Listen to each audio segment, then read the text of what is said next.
We live. Let's clap it up.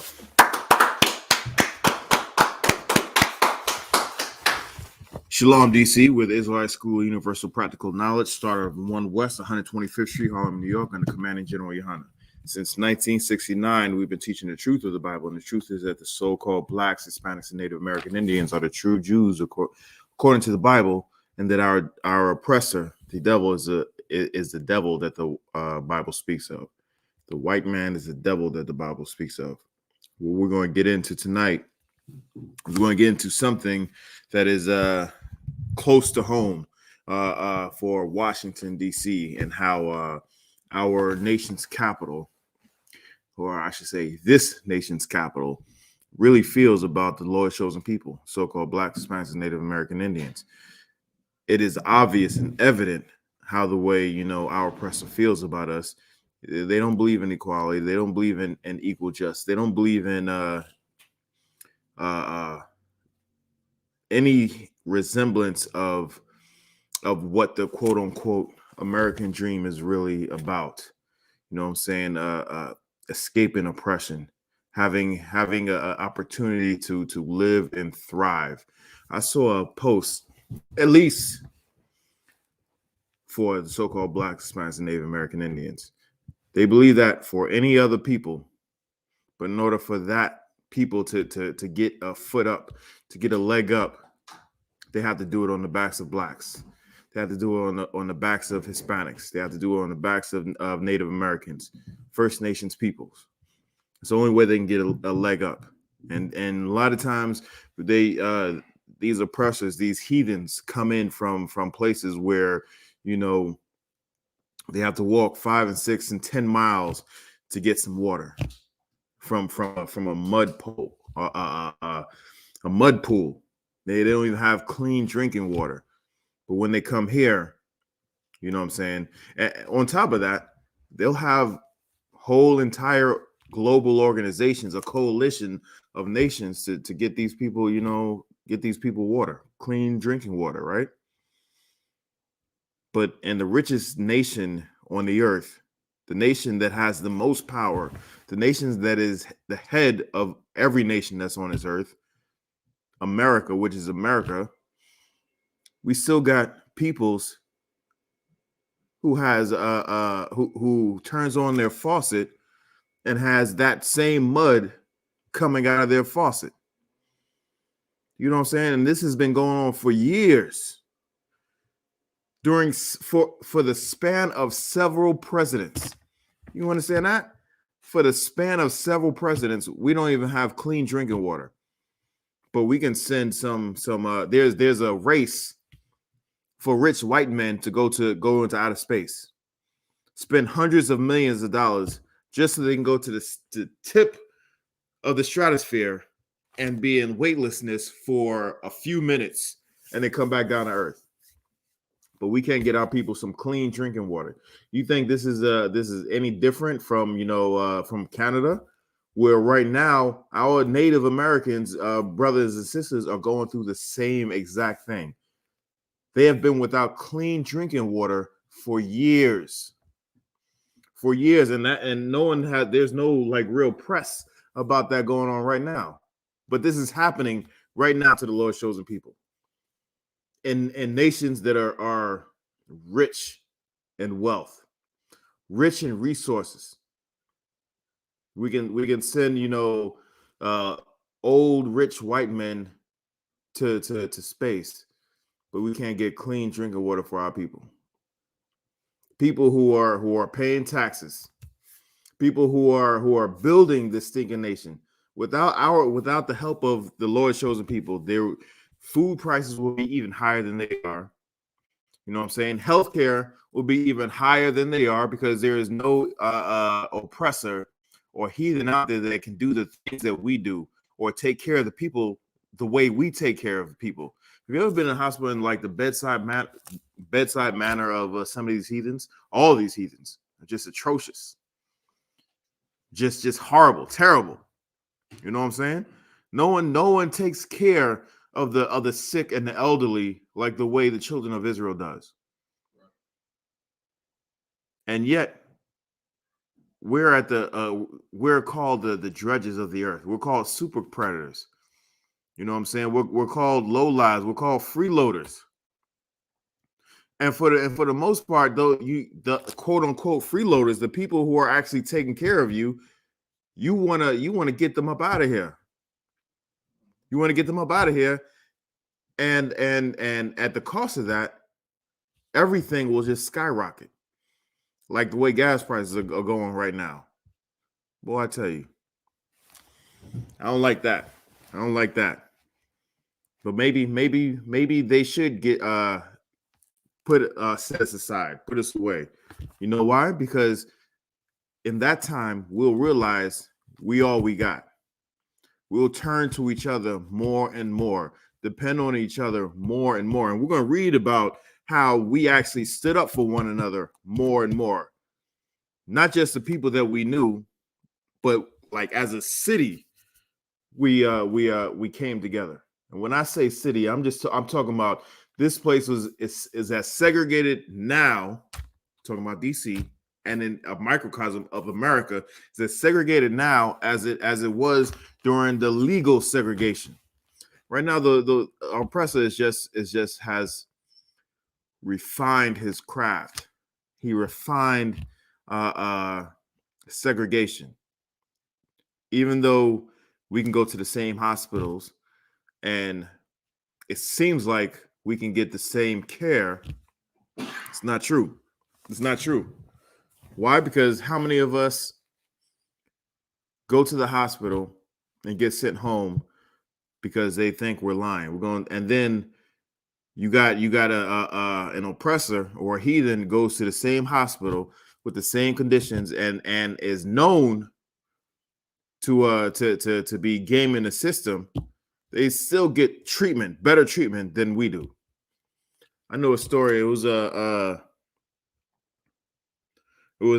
I was talking to his brother. He was saying how his blood brother grew up around, Edomites, right? He got into some trouble when he was a kid.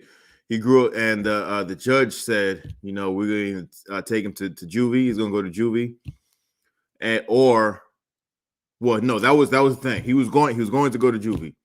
So his father went to this church, and this church was back in like the 50s, 60s. This is an older brother, right?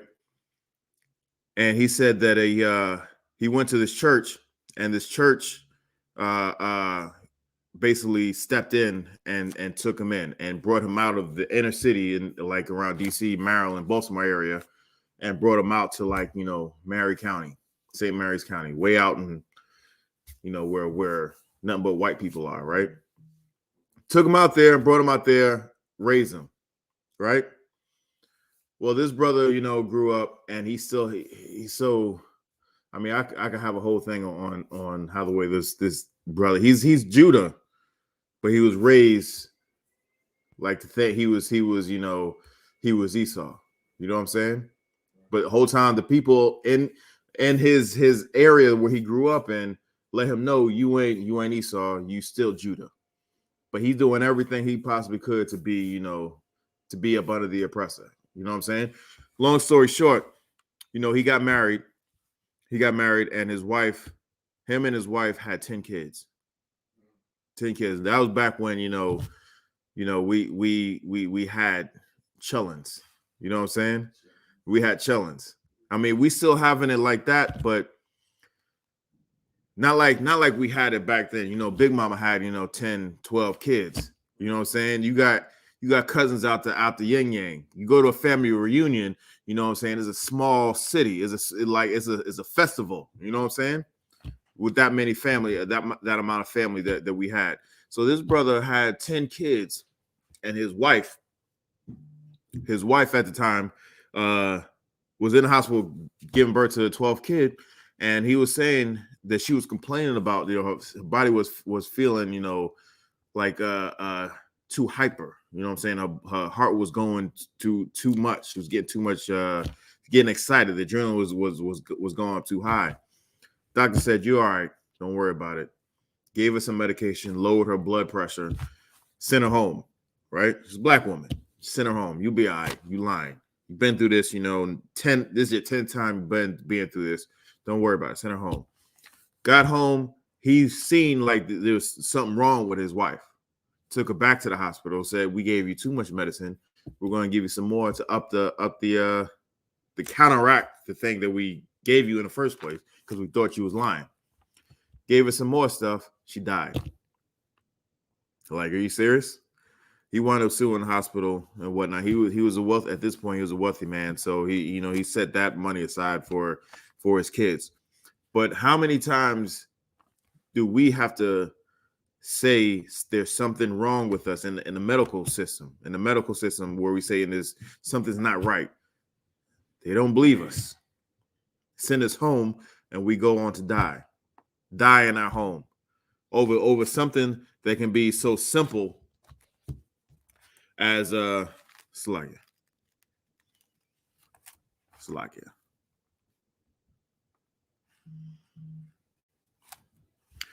After something so simple that a doctor can actually look at and actually diagnose what's going on.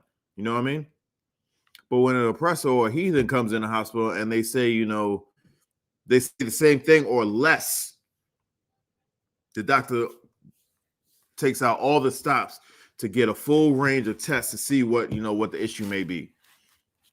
But with us, it's just you be all right. You know what I'm saying? Rub some dirt on it, drink some water, and go home. Sleep it off. This goes back. This goes back centuries. How the way they treat us. They think we have a higher tolerance of pain, and we're not real people. We're not humans. That there's nothing that can bother us. Why? Because there was a time where if we didn't go out there and pick that cotton or cut that sugar cane or pick that tobacco or do whatever it is that Master wanted us to do, we was no use to him. So we had to actually go out there and perform like there was nothing wrong with us. There's stories of Karl Malone.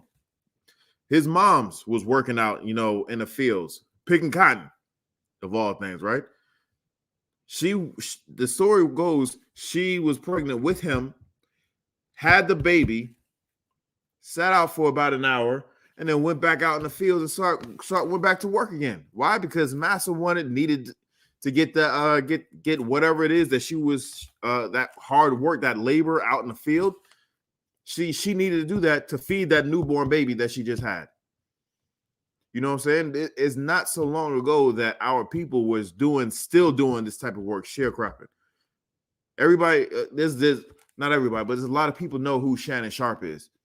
He tells stories about how when he was a kid, he had a lane. Him and his brothers and sisters had a lane of cotton to pick. He tells how long I forget how far down it went, but him and his brother each had and his sister's family, all the kids had to go down that lane in order to come back home at the end of the day. That was their chore, was to help in the work. You know what I'm saying? Shannon Sharpe, I don't even think he's 60 years old, and he remembers doing that. So it's not so far that we still had to do stuff like that. And guess what? We're still doing stuff like that. Ask our Hispanic brothers and sisters what they're doing in the nation's heartland. You know what I'm saying? In the Sun Belt and the Bible Belt, what they're doing to put food on the table. In order for them to put food on the table, they have to pick the fruits and vegetables so that it's cheap for us to go to the grocery store and buy the said fruits and vegetables. They are up there from sun up to sundown doing backbreaking work. Now you may think, picking fruit and vegetables is a light thing, but I actually seen videos of what they do. That is some hard labor. They have to pick a certain poundage of whatever they're doing in order for them to get paid, and they're getting paid pennies on a dollar. Slave labor. This is happening right now. In order for us to get tomatoes for what, $2 a pound, they have to pick 50 to 100 pounds of tomatoes for one bunch, right? And they have to do that every hour from sun up to sundown. That's how we're the life's blood of this nation. If we stop doing home health care or health care in the hospitals and the clinics, we stop doing the agriculture, we stop doing the cleaning, we stop doing the domestic works. You know what I'm saying? We stop driving trucks. This whole country shuts down overnight. There is no way that this country will continue going on the way it's going on if we stand up and put our resources together. And like I said, we're going to get into some of the things that we did in order to get together. And there shouldn't be an immediate crisis, an immediate threat of loss of life or property and limb for us to come together. Command General Yahanna, put this out a while ago, saying, it's going to be a cold winter for us. We should be together even before when it's nice outside. You know what I'm saying? When the struggle isn't that struggle. Don't get it wrong. We're always going to struggle if we're in this kingdom. But there's ebbs and flows. We should be 10 toes down with each other when times are good as they can be when we're in captivity, so that when times are bad, we have that, that understanding. If you could get me the second article I sent you. We're going to start there. And right now we're going to talk about the Washington, D.C. riots. It's happened in the Red Summer, what was called the Red Summer 1919. If anybody knows what was going on during that time period?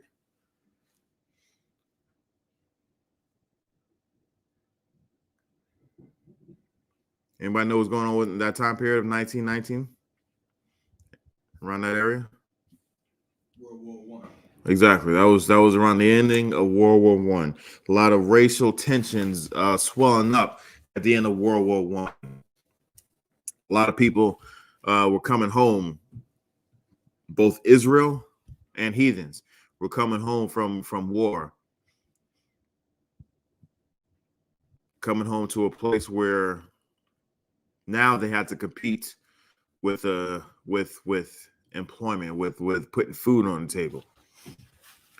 And if you knew how to do your job efficiently and effectively, you wouldn't have to worry about, someone else coming in and taking what you have. It's only competing because, one, you didn't want to do it, or two, you didn't know how to do it. You grew up in a system where you was automatically put in charge of things and you was given a wage, that of a taskmaster, that of an overseer, put in a higher pay position.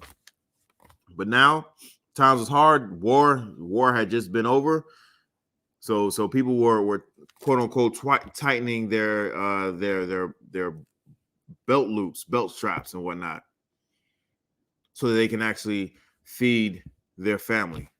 So they were hiring better skilled people who was us. It has always been us. People who are willing to go above and beyond, who was us, who has always been us. Yeah, how many times have you been on your slave and you see the oppressor, just standing there doing half the work of us, what we're doing, and they're over us. A lot of times we have to cover for the oppressor because they don't know what they're doing.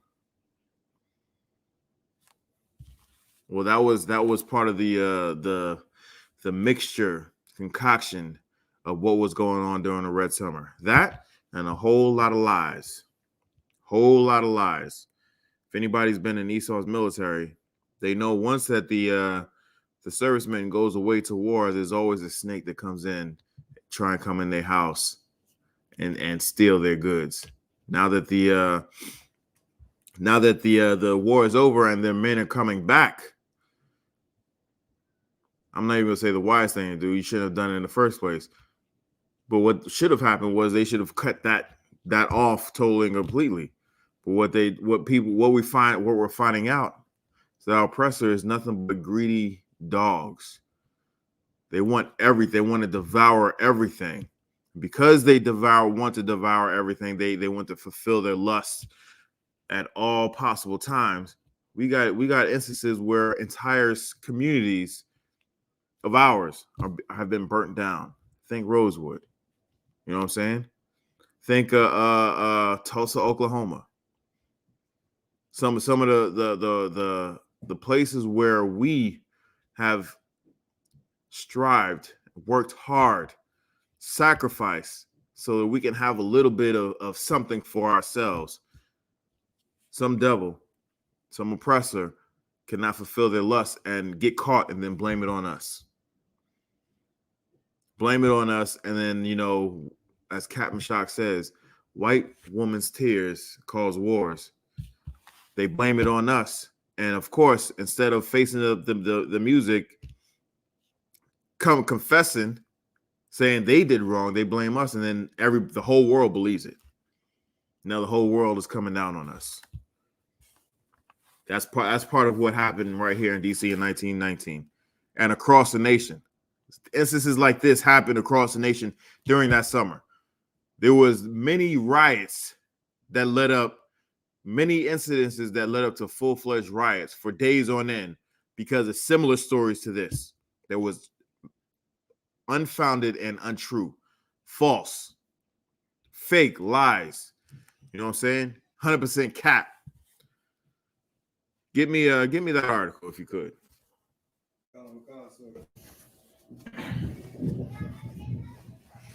Washington, D.C. race riot, 1919. The race riot in Washington, D.C. was one of more than 20 that took place during the Red Summer of 1919, lasting a total of only 4 days. This short-lived riot was more accurately described as a race war taking place in the nation's capital. A race war taking place in the nation's capital. Does that sound familiar? You know what I'm saying? This has been going on since the oppressor came over here in 1492. You know what I'm saying? This has been happening for centuries. This particular incident only lasted about 4 days, and we're going to get into what the authorities had to say about it, and actually did, or lack thereof. Keep going. On Saturday night, July 19th, 1919, in a downtown bar, a group of white veterans sparked a rumor regarding the arrest. Sparked a what? Sparked a rumor. They heard something that was absolutely true and verified. Is that what that says? Nah, sorry. What does it say? It says a group of white veterans sparked a rumor regarding the arrest. Keep going. Questioning and release of a black man suspected by the Metropolitan Police Department of sexually assaulting a white woman. A white woman. Brothers, if anybody out there is listening to me who is actually involved with the oppressor's daughter, you need to leave that alone. You need to leave that alone. If the law, according to the Most High's law, if you've already lain with her, the Most High says you are not to throw her away. And if that's the case, Lord be with you. Lord be with you. But if any of you other brothers who are attempting to it or thinking about it, run away. Get out. Get out. You understand? Why? Because things like this happens when we dabble in things that we are not supposed to dabble in. You understand? The Most High flooded the earth because of this. Flooded the earth. He hates this thing so much that he flooded the earth. He killed everybody, save for what, 8 people? Save for 8 people and some animals.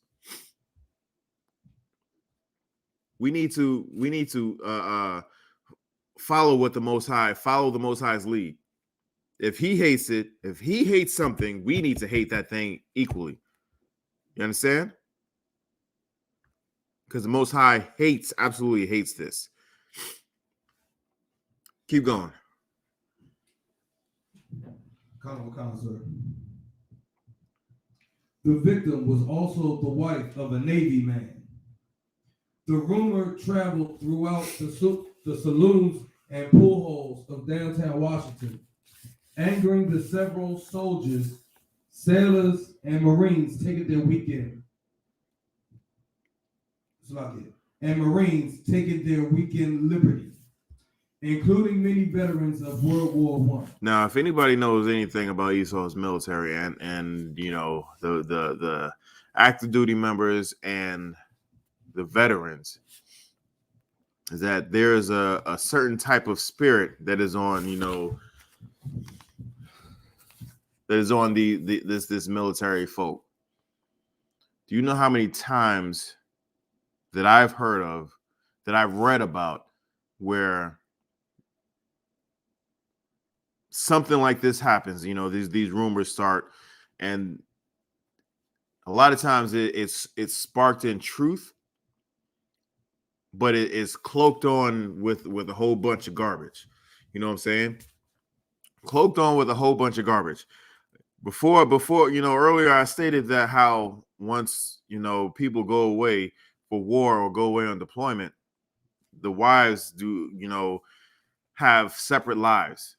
There's such a thing called, in the Navy, there's such a thing called, it's crazy, such a thing called sea wife and sea husband. Anyone want to take a guess of what that actually is? A sea wife and a sea husband?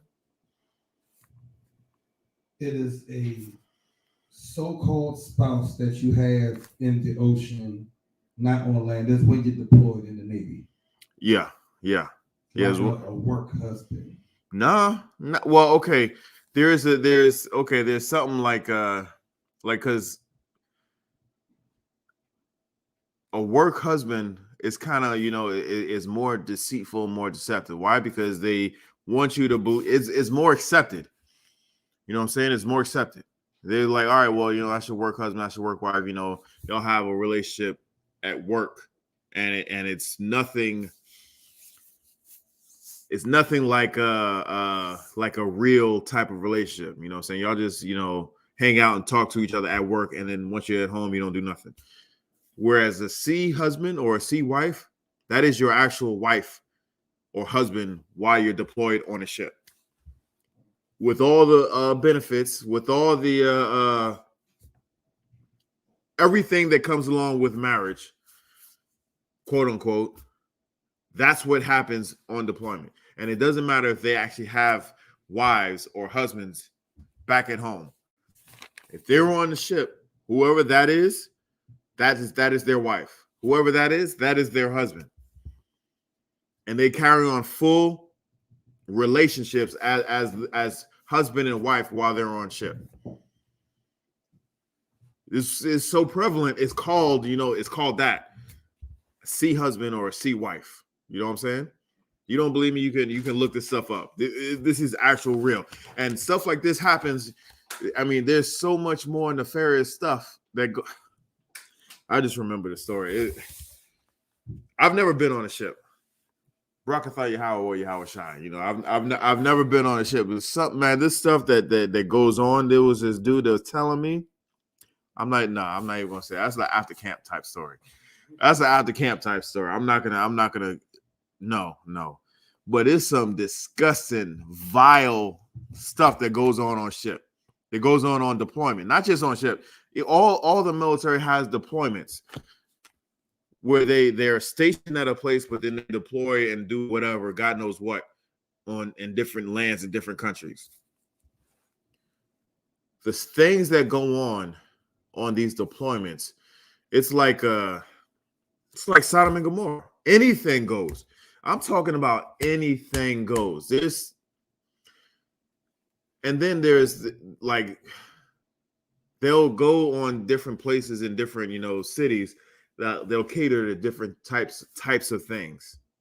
You know what I'm saying? Like each stop, each port in each country or each different city will cater to this type of, this type of sin. I mean, it's all sin, there'll be one place where it like caters. I'm serious. It caters to pedophilia. There's some ports where it caters to homosexuality. There's some ports where it caters to just violence. There's some, and damn near all ports cater to drug and alcohol abuse, because that's all they do. Once they get out there, they'll. It's so prevalent that if they go to certain spots, as soon as you get back on base or as soon as you get back on ship, you're going to take a urinalysis. You're going to take a piss test. Why? Because they know that is what is going on here. You know what I'm saying? It's just vile and disgusting. Just like things are going on with the service members overseas or over there, the spouses are doing whatever hell they want to do back at home. Yes, they're doing whatever hell they want to do back at home. And in a case like this, I'm not saying this is exactly what happened, but it was found what they're talking about was not true. But what from what I know happens in the military, 9 times out of 10 is that woman got caught with her side piece and she blamed it on a black man. Now, it was founded, we're going to get into it, it's founded that the black man was innocent. He didn't do anything to this white woman. That was 100% true. There was rumors saying she said that black man had assaulted her, sexually assaulted her. They went and arrested him. Well, we're going to get into it. You had a question? Statement, sir. Mm-hmm. The movie Marshall. Marshall. Yeah. Who's the guy that played Black Panther again? The guy that played Black Panther, he played Thurgood Marshall in a movie called Marshall. And he was in 21 Bridges. But how I forget that brother? Yeah, he was a brother. But in that movie, it wasn't Thurgood Marshall's first case, but it was a case that he took of a black man who was accused of rape and attempted homicide. Chadwick Boseman. Uh-huh. Yeah, he played Marshall, but the statement is about the movie Marshall. Right. The case that he had. The white woman, she's married to her husband, white Edomite, whatever. He's abusive and he always gone out the house. He works in the house with other sisters, but he goes upstairs to ask the Edomite's wife for some money so he could pay back somebody he owed money to in poker or something like that. She all beat up, sad, lonely, hurt, whatever. She engages in intercourse with him. After a little bit later on, she panics as she asked him to drive her somewhere to get away from the house because she's just all sick in her head right now. And she jumped over a bridge into some water. And she lied. Wait, hold on. This was part of the movie, or this was like actual case that the movie took from the movie? Okay. It was an actual case. Mark Thurgood Marshall came in. He got the truth that she was cheating on her husband with the black dude, and then she cried like she was in danger when she was the one that initiated the sexual contact in the first place. Like what you were saying, the white woman's tears cause wars. Concept. Well, that brother shouldn't have, that brother, man. We as a people need to learn how to control ourselves. Once we actually learn how to control ourselves, we'll be the most powerful people on earth. You know what I'm saying? If he would have just seen that and just walked, seen her crying or whatever, if he would have remembered that the Most High called them our enemies, if he would have remembered that the reason why he had to actually go to her for some ends, for some money, should be more than enough reason to let her stew in her own juices. See that? Okay, well, good. Let me go back about my business. You know what I'm saying? None of that would have happened. He would have been fighting for his life. And even still, most likely, even if he got off, did he get off on that case? He still would have been fighting for his life because the truth came out. Truth came out. It was illegal at that time to get with a white woman, for a black man to get with a white woman. And according to the Most High's laws, it is still illegal right now. And it will never be legal according to the Most High. Never. We can say, we can do so much to get away from our own destruction. You know what I'm saying? There's the most beautiful women on earth is Yasha. I don't think you understand. The most beautiful women on earth is Yasha. Why would you want anything else? Why would you want anything else? Let's continue on. Come. Later that Saturday night, a mob of veterans headed towards Southwest D.C. to a predominantly black, poverty-stricken neighborhood with clubs, lead pipes, and pieces of lumber in hand. All right, so you see how the way they disparaging us, right? What did they say? How do they describe us? Poverty-stricken neighborhoods. I'm gonna show you how poverty stricken we actually were at that time.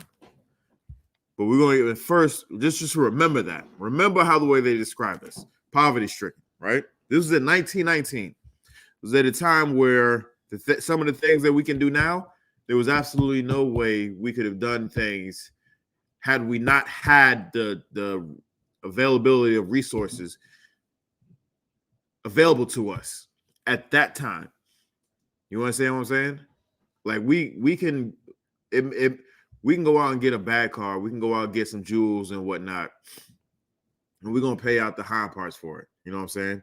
Back then, those avenues was not available to us. We had to get it for ourselves. You know what I'm saying? And I'm going to show you how that this was, flat out lie. Now, don't get me wrong. We did have people who didn't have it. You know what I'm saying? We did have sections of us who didn't have it, but I'm going to show you how we did have it. Keep reading. The veterans brutally beat all African Americans they encountered. They went around and just, you see a nigga, you beat a nigga. That's what they were doing. Now they said, this happened, on Saturday night. If anybody knows anything about like the military, is the military likes to drink. Flat out. According to this, it was the Army, it was sailors, and it was Marines. The Marine Corps prides itself on saying they were born from a bar. They were born from a bar. That's what they pride themselves on saying. And sailors pride themselves on being drunk in every city that they port in. You know what I'm saying? Trying out all types of alcohol and beers and liquors and all this other stuff. Partaking in all this. They pride themselves in being able to outdrink the next man. So on a Saturday night, they coming from the bar. This is where the rumor started, from a bar, right? That's what they said, a local pub. They were drinking. Rumor started, and now they got to beat some niggas up, right? So keep going.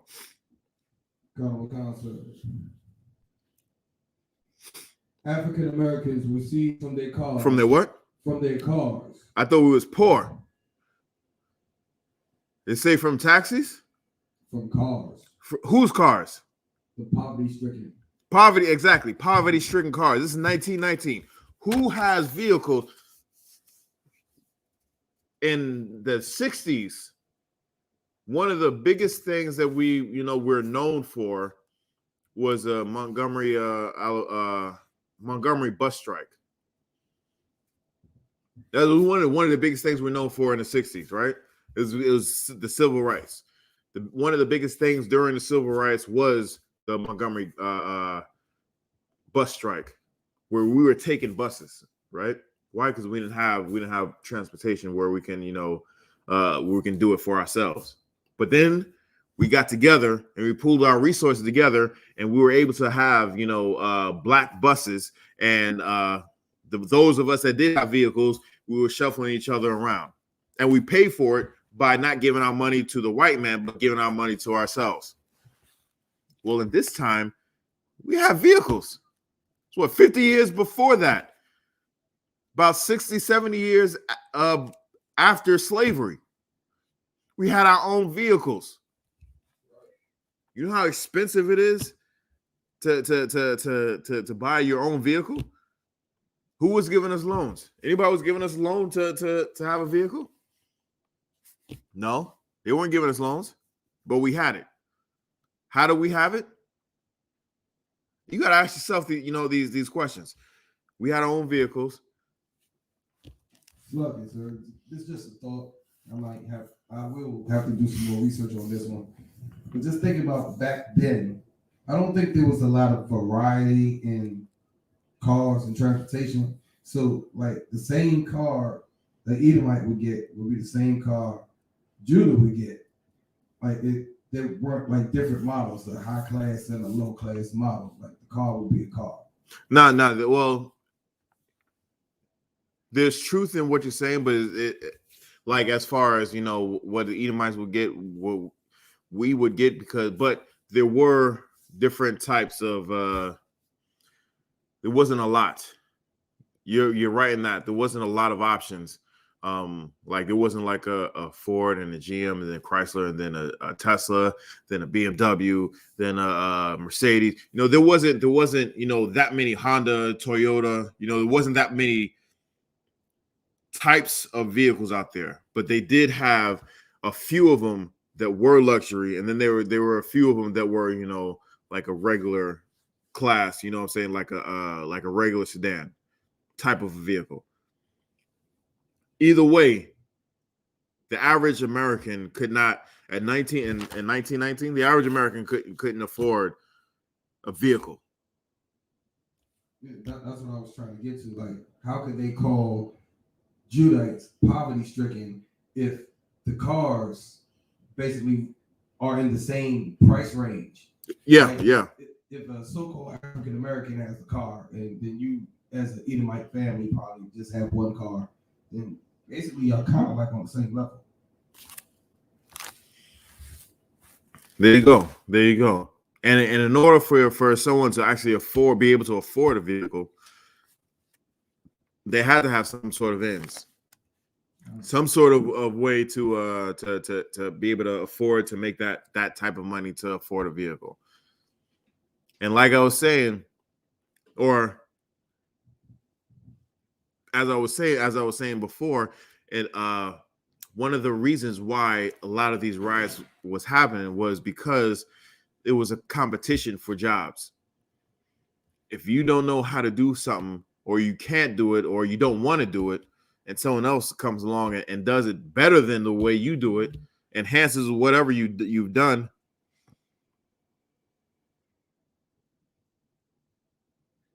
or enhances something that you've done, then Salakia.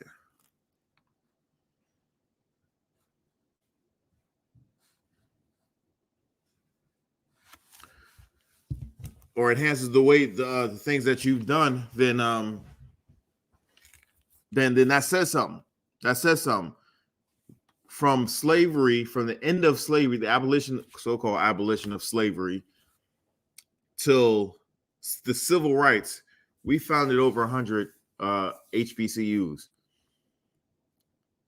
Not only were we the actual skilled labor of the U.S. Now we're becoming, the intellectuals. Black women sent white men to the moon. If it had not been for black women, we would not have we would have lost the space race. You know what I'm saying? Sending the first man to the moon. However, whatever you believe, if there were people had actually been on the moon or not, it doesn't matter. We are the ones that are responsible to have sent them there. And we did it under conditions where it was a hindrance to us. You understand what I'm saying? So right there is showing you, it's telling you that we actually had some sort of wealth to ourselves. Keep going.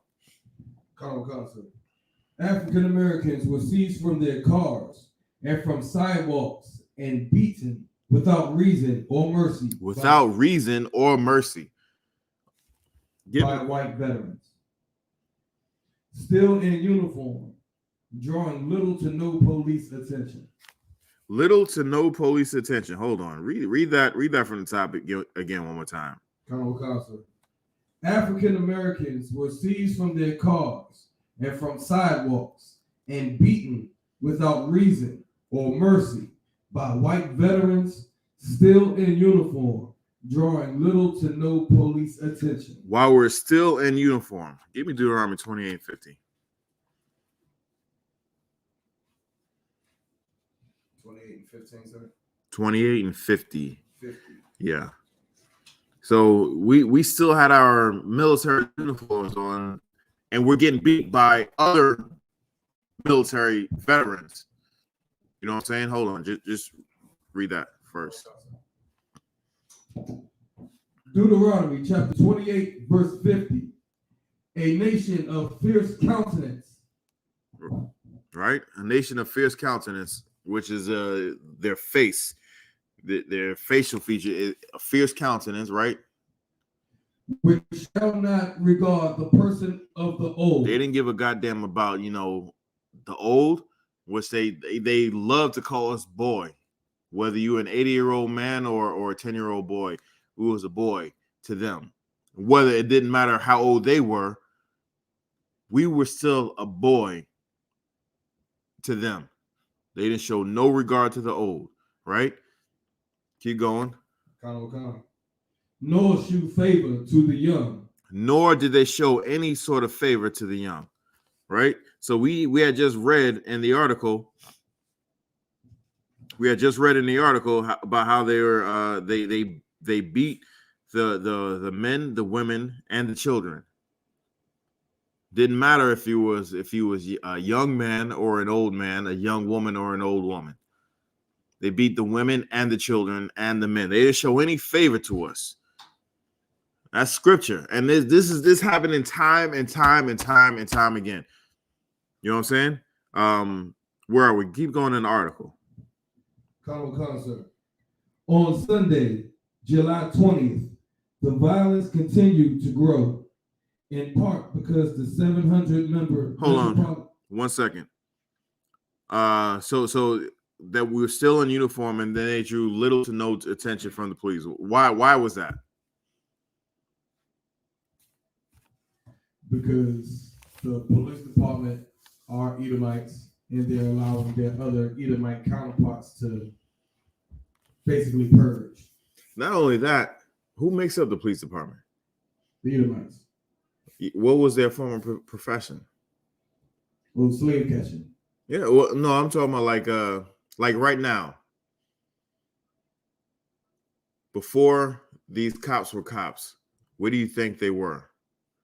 What do you think they were doing before they became police officers?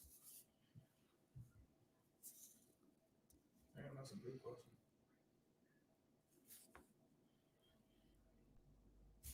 Most of them are military veterans. Most of them are vets from the Army, from the Navy, from the Air Force, from the Marine Corps, from the Coast Guard, or reservists. And some of them are still on reserve duty. So when it says, that they drew little no attention, it's probably because they were participating in it. And we're going to get to something where it's going to be proven that they were actually participating in it. All right, keep going. Come. On Sunday, July 20th, the violence continued to grow, in part because the 700-member Metropolitan Police Department failed to intervene. African Americans continue to face brutal beatings in the streets of Washington. Brutal beatings. Right, keep going.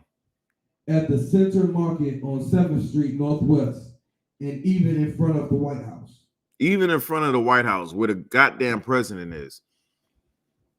Do you really understand that? You understand, how close where the lawmakers and the president actually lives?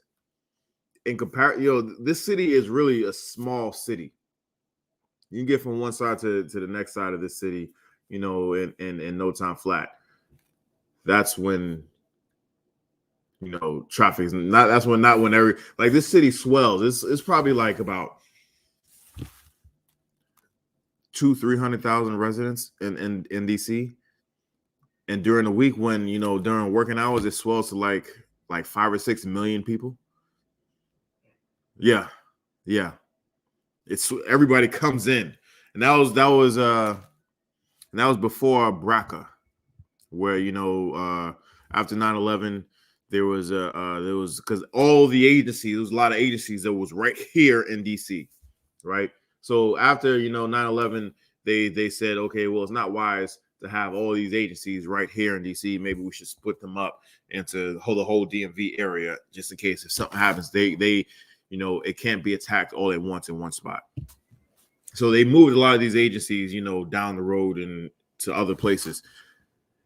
Still, the city still swells up over, a few million, like 5 million people. The city swells up. The residents here it's only a fraction of how many people are actually here during working hours. And even post-COVID, the numbers are still up there, like 2 or 3 million people still coming to the city every day. But we're getting beat in front of the White House, right by Congress. You know what I'm saying? Where these lawmakers are making laws to protect their people. We're getting beaten, slain in the streets. And there's an interesting, demographic that we're going to bring out here. It's a very interesting demographic. Yeah. Lucky, sir.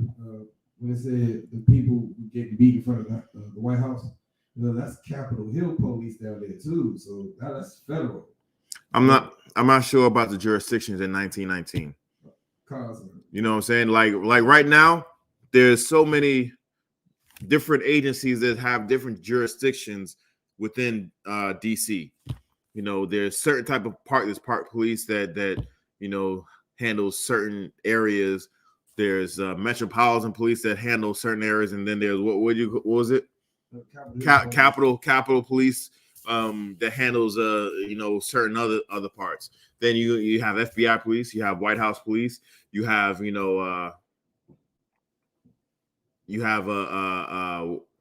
like not Metropolitan, but it's like the police that deal with the subways and whatnot. Metro Transit Police. So there's different entities within DC that handles different jurisdictions. But in 1919, I'm not 100% sure of who was in charge of anything. All they have listed right here is MPD. So let's continue. Let's continue on.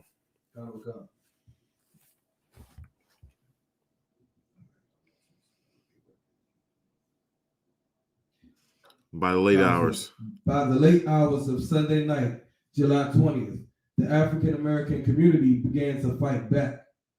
They armed themselves and attacked whites who entered their neighborhoods. Both black and white men fired bullets at each other from moving vehicles.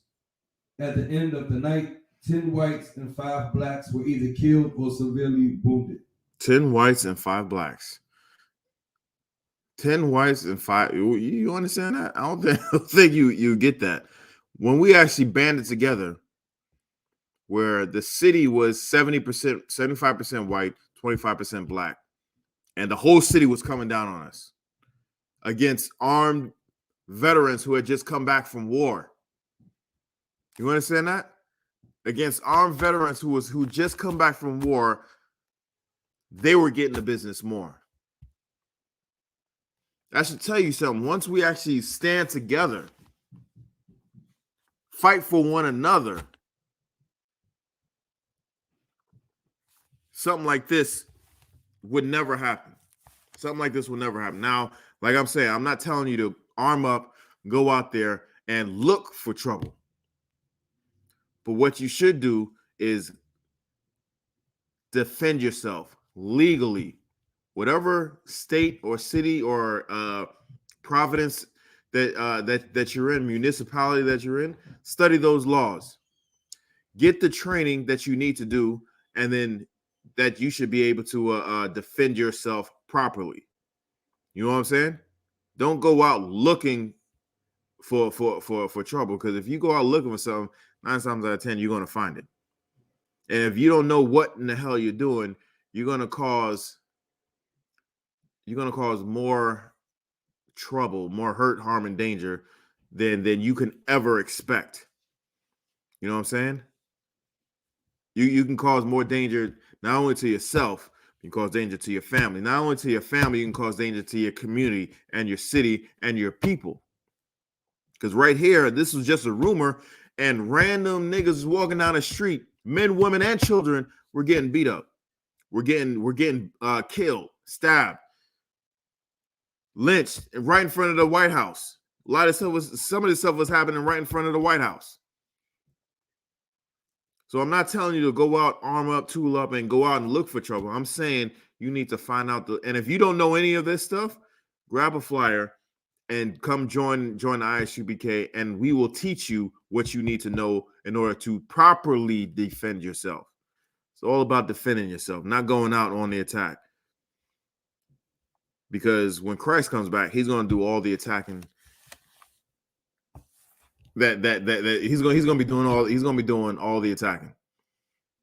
It's going to be so bad that we can't even see it. We can't even see the stuff that he's going to be doing. You think you want to see some get back? Not when Christ comes back. You don't want to see the stuff. The scripture says, if anybody's seen a horse, like you seen them horses back on the field, even from far away, them horses were big as hell. The horse was big as hell. From far, we can see him far away. The horse's head, stands about what, 10 feet high, just about. They say the blood is going to be in the street up until the horse's bridle. That's how much killing Christ is going to be doing. That's how much killing, and you don't want to see, brother. I've seen some stuff where I seen a straight up execution, a drive by. You can't even consider that a drive by, because these brothers got out. They drove by, shot the place up, got out, and came back and made sure the job was done. I seen that. You see what I'm saying? They drove by, shot the place up, stopped the car. Did we get them? Nah, back up. Got out. Everybody got out. Had a shootout, and came back and finished the job. Like, I seen that. That didn't sit well with me. You know what I'm saying? And to know what Christ is going to do with a sword. You ever seen somebody's head get cut off? I seen that. It's not cool. It's not cool. It is not cool. You're gonna be thinking, if you make your election sure and you want them chariots, thank the Most High that you're not going to see the destruction that's going to happen to this place. But what you are going to see, if you make your election sure, you're going to see the results of the people who hated and despised and lied on us. You're going to see the humbleness that they now exude. You know what I'm saying? They gonna look you in the eye. Their heads are going to be in a barrel if they want to laugh. They ain't going to show no teats, no fronts, because they're going to get knocked about their head. They're going to be humbled in that day. Why? Because it's going to be a whole lot of killing. Whole lot of killing going on. And it ain't going to be by us. We ain't going to do not a goddamn thing except follow the Lord, Most High's law, statutes, and commandments. When that happens, Christ is going to come back. And he's going to do all that. There's nothing you can do about that at that time. So if you're listening and you're a heathen, if you're listening and you're an Edomite, have fun. Have fun right now. Because in a short time,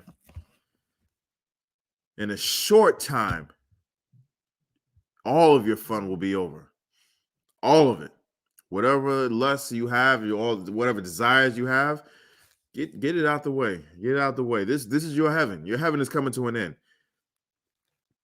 It will be over. Your heaven will come to an end, and then a new world, a new Jerusalem will come down, and we will be in charge forever. All that stuff that you used to do, it's not going to be done anymore. Get me, drop that. Get me the other article if you could. And we're going to start at the top. Come. Washington race riot of 1919. The Washington race riot of 1919 was civil unrest in Washington, D.C.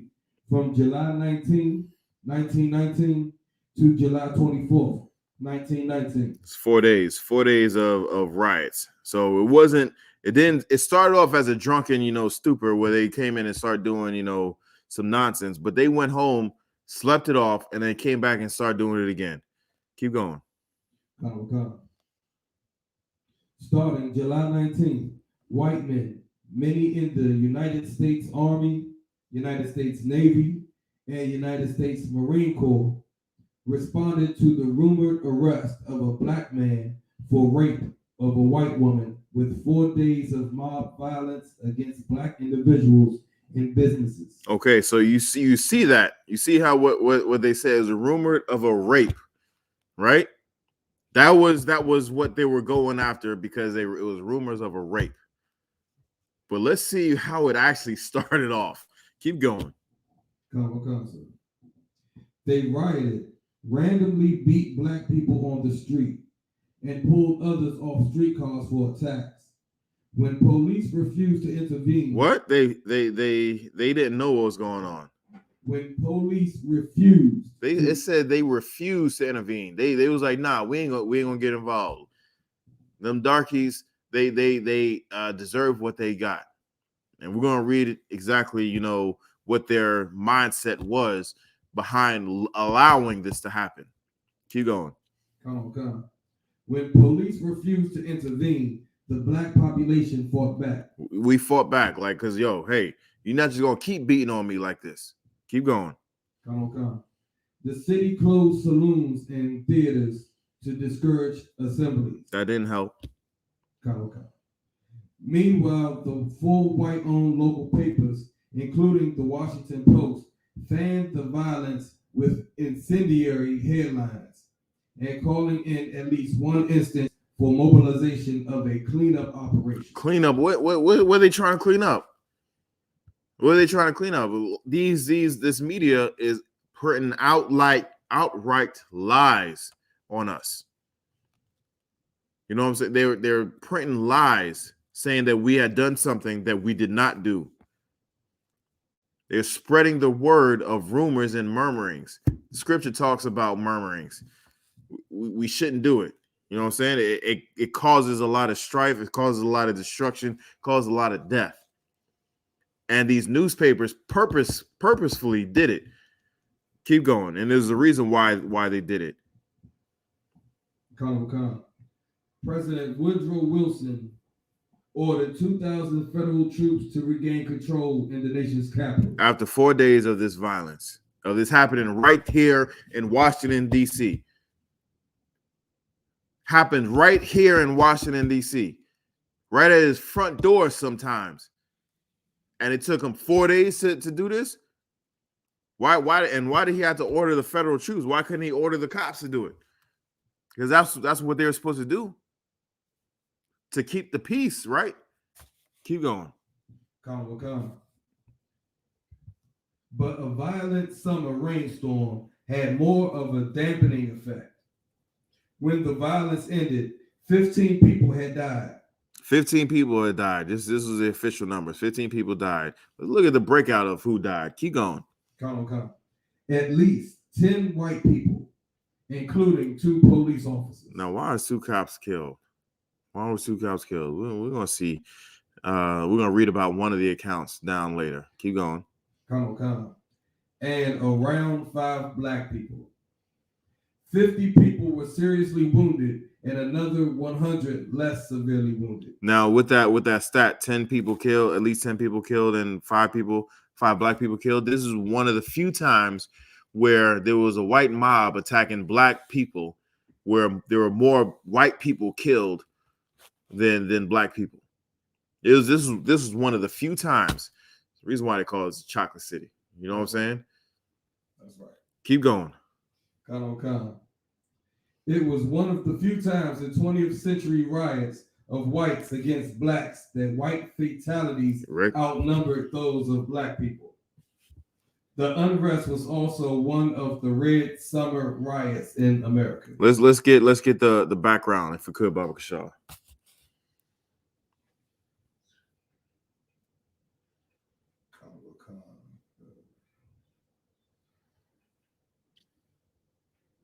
It's the next one down. Oh, I was about to go back to last week, the article that you see last week. Let's see, a little further down. Yeah. Red Summer 1919 period of white supremacist terrorism. No. And the should start off the related articles. No. Right where you left off, the very next one, right up under that picture. Oh, the picture. Oh, come on. We see background. Should start off. Washington D.C. had evolved. Oh, I don't have that, sir. Let me see.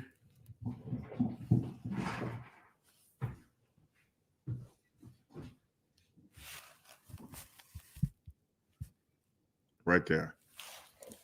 Background. Hit it. Come on. Washington, D.C. had evolved as one of the places in the United States where a significant number of successful African Americans were living. A significant number of what? A significant number of successful African Americans were living. I thought we were impoverished and a poverty-stricken part of D.C. A significant number of successful African Americans were living. Why do they have to actually lie and say, we were poverty-stricken? They was beating down on the poor old black man. In order for, at that time, for us to gain a little bit, some sort of success, we had to, really only mess with ourselves. You know what I'm saying? Because no one was really messing with us, right? So we had to look within ourselves, and in order to be able to survive, we had to play nice with our oppressor. So not only were we to ourselves, when it involved anybody else, we had to play nice. We had to take low. We had to be humble. So they beat up on a bunch of people who kept to themselves and were humble to the oppressor. Again, they pulled us from our cars. We own cars, which means in order for us to get money like that, we had to have some sort of income. So we were our own doctors. We're our own lawyers. We were our own carpenters. We're our own plumbers. Our own, I'm not even gonna say electricians, but we're our own architects. You know what I'm saying? We're our own farmers. Anything that we needed, we went to each other. We had our own success. So at this point, there was a lot of successful black people here in DC, which leads to tell you that Because before it showed, the four major newspapers were just straight up lying on us, and they're still lying on us. But the truth is still in there. If you read it close enough, the truth is still in there. Keep going. With the particular concentration in the Lejoy Park area near Howard University. What? With a particular concentration in the Lejoy Park area near Howard University. What type of university is Howard University? The HBCU. It's an HBCU, right? So that's the institution of higher learning. Keep going. Concert. This area had originally been segregated as a white-only zone, but students from Howard University had torn down the gates as part of a wider initiative to desegregate the suburb in 1888. The city as a whole was 75% composed of white Americans. Right? So the whole city, like I said, the whole city came down on us. 3-4. They outnumbered us 3-4. Keep going. To this racial mix, newspaper publisher Ned McLean sought to undermine city authorities by publishing real or imagined crimes, and no crime was as salacious as a black attack on a white woman. No crime was as salacious as a black attack on a white woman. So they wanted, when they wanted to get the most rile of it, this is what they said. You know what I'm saying? And I made an emphasis on the beginning when they said, that a black man raped a white woman, when the real charge was something else, and that something else was assault. They said he assaulted a white woman. If you read on in this article, it's going to say that the police arrested him, questioned him, and found that there wasn't enough evidence to move forward with it, so they had to release him. So it went from assault. They blamed the black man. They found that there wasn't enough evidence for him to do it, so they released him, and then it went to him raping her. Read that next paragraph. Charles Rails and Elise Stefanik. Charles Rawls and Elise Stefanik. The riot initially began with a man named Charles Rawls. He was a black man from the city's primarily African-American Southwest quadrant. Elsie Stefanik was married to a civilian employee of the Navy, supposedly. Rawls had assaulted Stefanik. Hold on, read that part again. No, she wasn't a civilian employee. She was married to a civilian employee of the Navy. I got it. Elsie Stefanik was married to a civilian employee of the Navy. Supposedly, Rawls had assaulted Stefanik. And Rawls ended up being brought in for questioning by the police. He was let go shortly after, considering the lack of evidence. There's no evidence. There's no evidence that proves that he actually did anything. So they had to let him go. Keep going. The preceding weeks had seen a sensationalist newspaper campaign concerning the alleged sexual crimes of a Negro fiend. Negro fiend, right?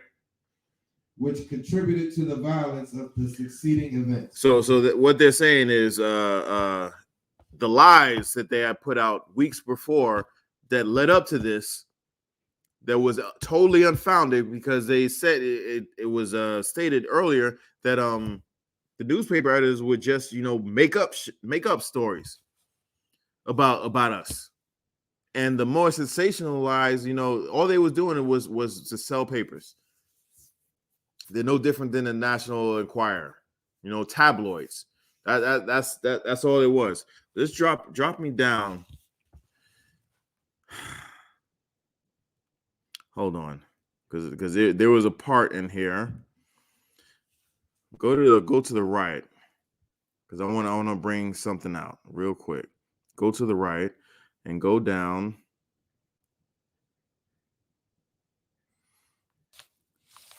Go down to, if you can see, the mob of white Americans, mostly consisted of veterans.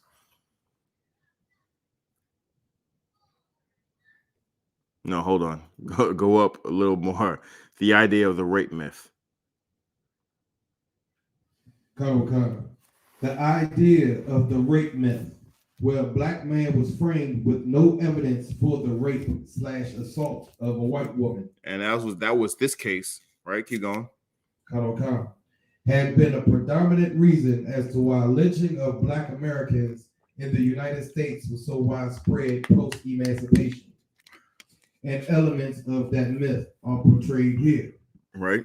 The mob of white Americans, mostly consisting of veterans, formed and started towards the southwest quadrant of the city, a predominantly black, poverty-stricken neighborhood. They carried bats, lead pipes, and wooden boards. Charles Rawls was found that Saturday evening, as David Kruger wrote in his book, 1919, The Year of Racial Violence. The mob spotted Rawls walking with his wife and began beating them. He's just walking, even though they let him go because there was no evidence that he actually done anything. They saw him, the mob saw him, and they found him and beat him and his wife. Keep going. The couple broke free and bolted home. Now, what did the woman have to do with anything? Not a damn thing. They didn't show favor to the person of old or young. Keep going.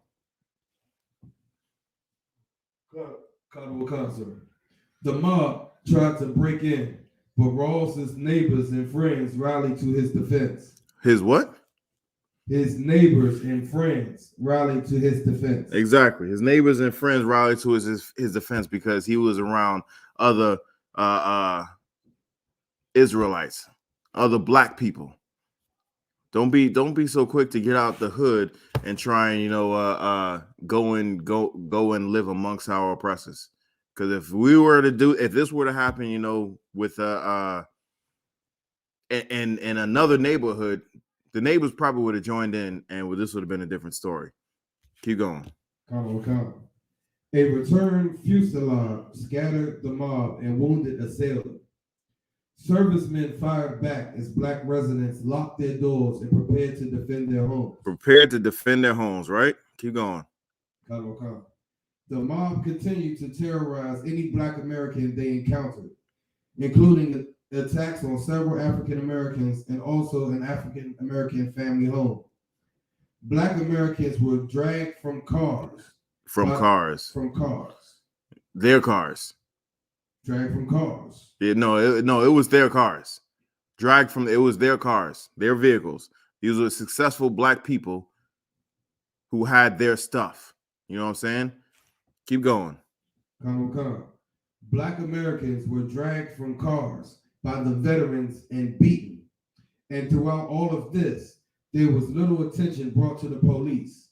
The violence continued to grow into Sunday. Okay, there was little attention brought to their police. Go to the day 3 real quick. Day 3, Monday, July 21st.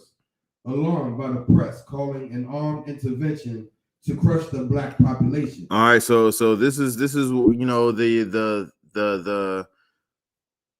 city, the white people, the oppressors called to arms. Like, hey, we need to arm up and go and get these niggas over here. And this is the response. The city's community groups spent 14. No, read that again. Alarmed by the press calling for armed intervention to crush the black population. The city's black community group, as a response to the oppressive newspapers calling for the entire city to come down on us, what did we do?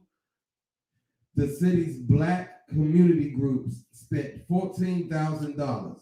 That was in 1919, which is the equivalent of what? $209,000 this year. Okay, on what?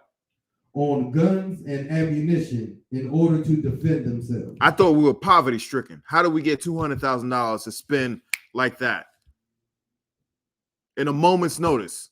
How are we broke? How are we so poverty stricken that we can in a moment's notice we can go and arm up and tool up?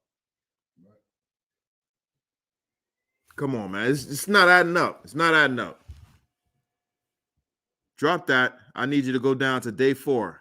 And I'm gonna close it out on day 4. Concert. 4th day, July 22nd. And this is the reason why there was no police intervention, because of this. Read. A 17-year-old black girl, Carrie Johnson, shot at white mobs from her New York Avenue window. Right down the road, New York Avenue. Right? Keep going. Police raided her home, and she finally shot a white policeman. No. Police raided her home. Police raided her home, and she fatally shot a white policeman. There's one of the 2 cops that got killed. Right? Keep going. Detective Harry Wilson and claimed self-defense. Right? Keep going. A bullet caught her in the thigh, and her father, Ben Johnson, was shot in the shoulder. She was arrested and charged with the shooting. In January 1921, a trial was finally heard. U.S. versus Carrie Johnson. You can look that up for yourself, but keep going. Her father did not testify, but the prosecutor announced in front of the jury that charges against Ben Johnson had been dropped, implying that Carrie Johnson must have committed the crime. She was convicted of manslaughter, but a separate judge accepted a self-defense argument and overturned the verdict. All right, so she was convicted, but then another judge said, no, I see evidence where it was self-defense, right? So now in the court system, if something like this happens, the prosecutor can go back to trial and be like, nah, she really did this. We're going to convict her of this, right? Keep going. To avoid a second trial, all charges were dropped, and Carrie Johnson went free on June 21st, 1921. So they say if you really kill, if anybody killed a cop, there is hell to pay. There's going to be hell to pay, right? She went through the court system, and the court system found her not guilty because it was self-defense. What was going on during this time? During this time, it was white people killing niggas. It was a mob of white people going around killing black people. And what she did was defend herself against the mob. The reason why that the police did not intervene is because they were a part of the mob.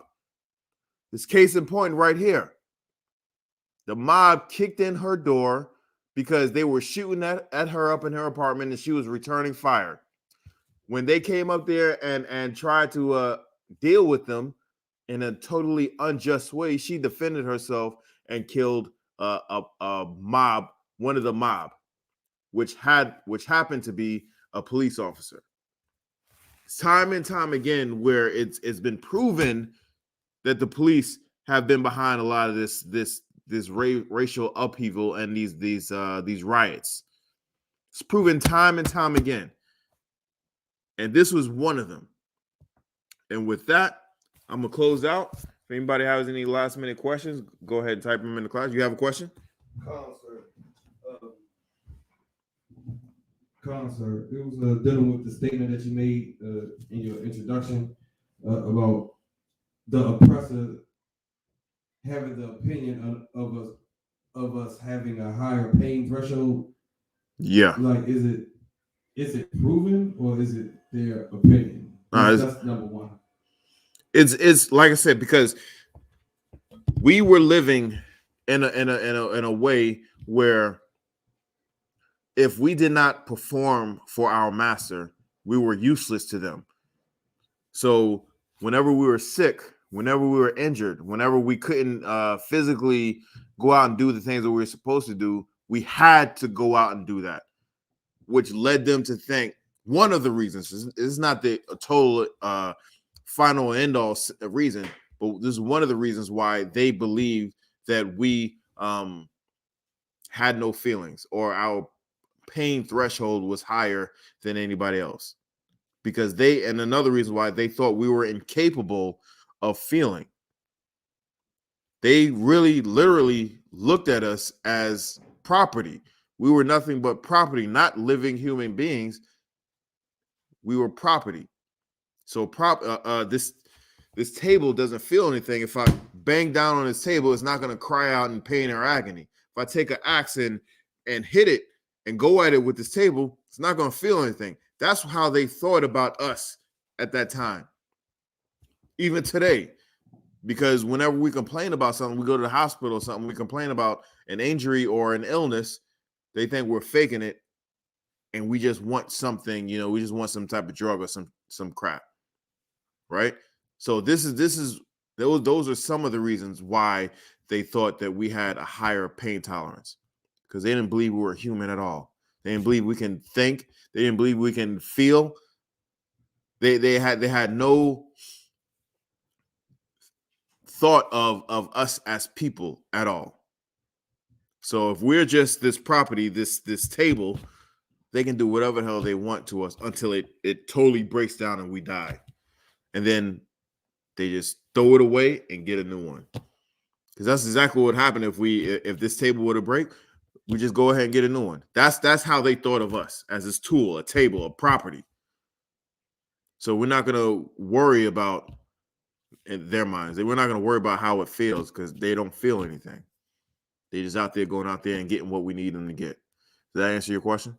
All right. With that, I pass the class to Trooper Gaibawa.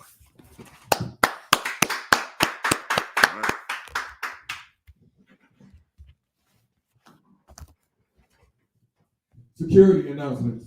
We are the I.S.U.P.K. out of 1 West, 125th Street, Harlem, New York, under Commanding General Yahanna. New rules for brothers and sisters. When a new brother or sister comes to the school, they are off limits for 6 months. They are to be saluted only. They are here to shut themselves of the world. After 6 months, if a brother or sister has an interest in a particular person, he or she must get permission from the head to speak to a brother or a sister. There is another 6 months in which the brother or sister will court each other. After this 6-month period, the brother or sister will get permission from the head to marry. TITHES, which is a commandment.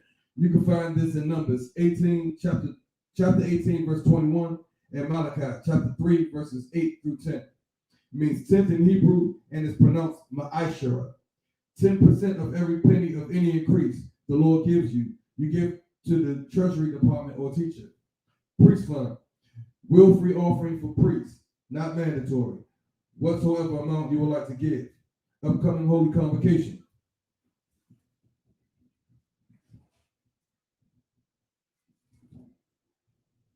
Program, 14th day and the 15th day of the 12th month. It's Monday, the 14th of February, and Tuesday, the 15th of February, 2022. You can find this in the book of Esther, chapter 9, verses 20 through 31. Remind Akim and Akwathian to check on social media such as ISUPK.com, Facebook, Twitter, YouTube, and so on for I.S.U.P.K events and materials. If a brother wants to be a trooper in the school, you should start wearing all black, which includes black boots, black shirts, black pants, black headband, or scarf. And with that, I say Amajim. Which means to stand. We'll give one courtesy salute to the teacher. Men of Israel. Amajim Shabbat. Amajim Barak. Yahweh Shem Yahushua Barakatah. Yahweh Shem Yahushua Barakatah. Yahya Matah. Class dismissed.